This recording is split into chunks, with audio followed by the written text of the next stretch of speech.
Palestine at the U.N. Nationhood. Before the month is out, leaders of the Palestine Authority are expected to formally proclaim statehood before the United Nations, the latest effort to escape the deadly trap posed by an alleged ally, the U.S., and an avowed enemy, Israel. Although such a proposal is enormously popular in a vast majority of member states, and thus would easily pass by majority vote, it would undoubtedly be rejected by the United States, a member of the decisive Security Council. But while the U.S. may veto the motion, in a political sense, it strengthens the beleaguered and struggling Palestinian political class, for they will doubtless use this opportunity to illustrate how the U.S., even since President George W. Bush, talks about Palestinian statehood, but when they try to advance towards it, guess which country emerges as its prime obstruction.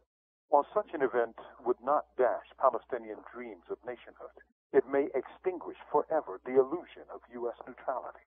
It may also show how the UN is an instrument of the powerful and a bane to the powerless. After half a century, Palestine has been shredded by the Israeli occupation, with losses to its lands, its water, and its population. It is today little more than an open-air prison, surrounded by walls, caged in, and neither the U.S. nor the UN has any intention to relieve its misery.